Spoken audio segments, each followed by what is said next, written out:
Good morning प्यारे बच्चों, मैं हूं आपके एजुकेटर पूर्णिमा और हम करेंगे वर्कशीट नंबर 23। सब्जेक्ट आपका विज्ञान है, कक्षा आपकी छठी है और डेट है 18 दिसंबर। सजीव उनका परिवेश यानी कि उनके आसपास की एनवायरनमेंट। ठीक है, तो बच्चा हमें क्या करना है, बहुत आसान सा काम करना है। यहाँ पे सजीव चीज़ों के नाम लिखने हैं, यहाँ पे निर्जीव चीज़ों के लिखने हैं और जहाँ आपने उसको देखा है वो लिख दो। तो देखो, हमने सांप को देखा है, सांप हो गया। मछली हो गई, मछली को हमने कहाँ देखा है, मछली जल की रानी है, हमने उसको पानी में देखा है। ठीक है, और हमने बिल्ली को देखा है ना, बिल्ली मुझे बहुत पसंद है। और हमने कुत्ते को भी देखा है।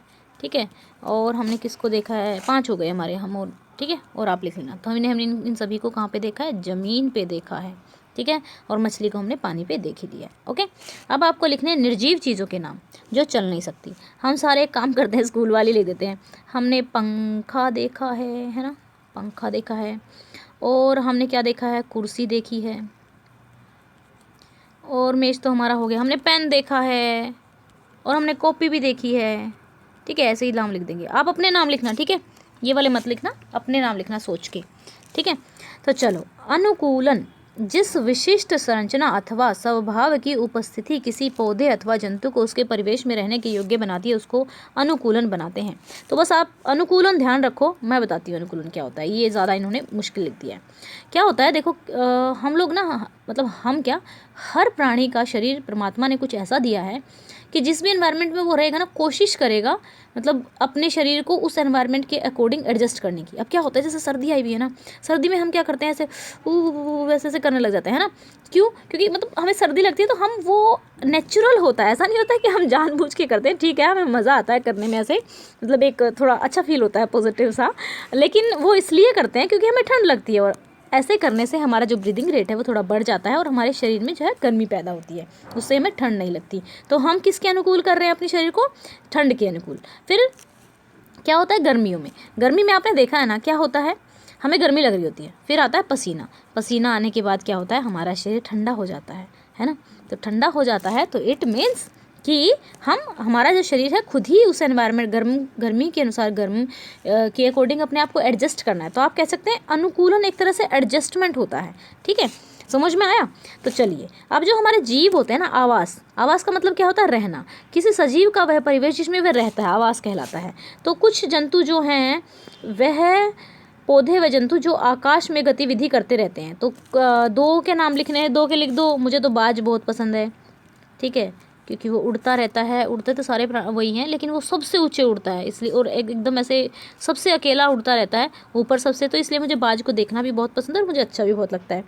चिड़िया लिख लेते हैं, तोता और लिख लेते हैं। तोता तोता तो, तोता पता है मुझे क्यों पसंद है, क्योंकि जब मैं छोटी थी ना तो बहुत, जैसे बाज है, तोता है, तोते को आसानी से लिखा जा सकता था, याद करना आसान था तोते को, है ना। वैसे सुंदर भी होता है काफ़ी।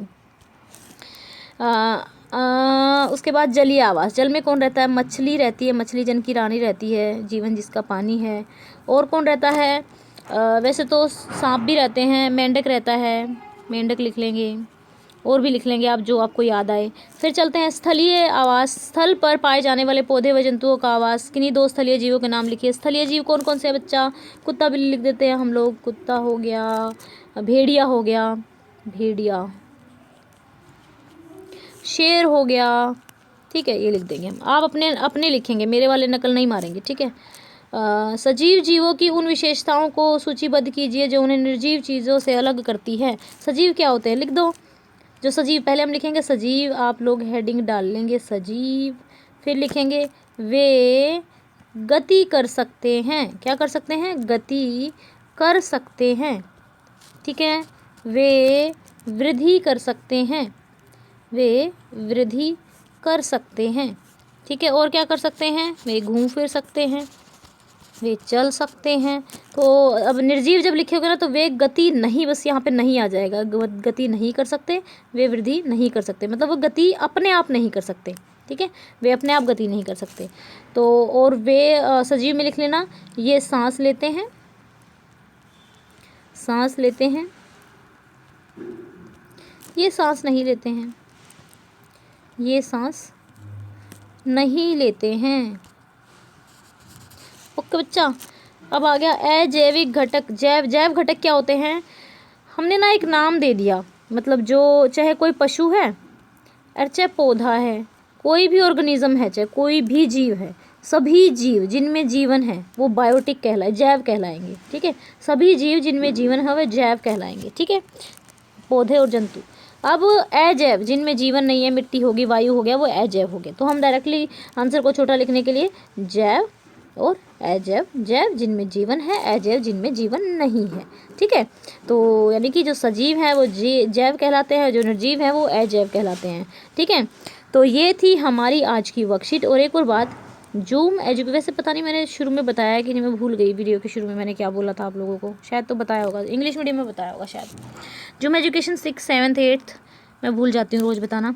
एक तो इसका लिंक मैं डिस्क्रिप्शन में दे दूँगी, पहली बात। ठीक है, क्यों? क्योंकि वहाँ पे हम लाइव पढ़ेंगे। अब कुछ वीडियो मैं निशा मैम मेरी हेल्प कर देती हैं बनवाने में, तो आप लोग उनको भी उसी प्यार से, उससे उतना ही प्यार दिया करो जितना प्यार मुझे देते हो, क्योंकि वो मेरी हेल्प कर रही हैं। और तभी तो अगर मैं थोड़ा सा काम यहाँ पे वर्कशीट का वो करवाएंगी मेरा, तभी तो हम वहाँ लाइव आ पाएंगे, क्योंकि दिन में तो 24 ही घंटे होते हैं, है ना। अगर मैं वर्कशीट बनाऊंगी तो फिर लाइव कैसे आ पाऊंगी? और लाइव आपको पढ़ाना ज़रूरी है, क्योंकि आप लोग चाहते हैं लाइव पढ़ना, तो थोड़ी थोड़ी वर्कशीट हमें मैम से भी करवानी पड़ेंगी। ठीक है स्टूडेंट्स, तो उनको भी उसी तरीके से, जैसे आप लोगों को अपनी कॉपी में वेरी गुड चाहिए होता है, और वेरी गुड की जगह भी कहते हो मैम आपने तो मैम एक्सीलेंट दे दो ना, आप मांगते रहते हो, तो सेम उसी तरीके से मुझे भी अच्छा लगता है कि आप वीडियोज़ को लाइक करो, और बाद में फिर मैं देखूं तो मुझे लाइक की संख्या ज़्यादा दिखती है तो मैं खुश हो जाती हूँ, जैसे आपको वेरी गुड देख के खुशी मिलती है। तो आज वीडियो को हम पहुँचाएंगे 500 लाइक्स तक। Thank you, have a nice day, may God bless you.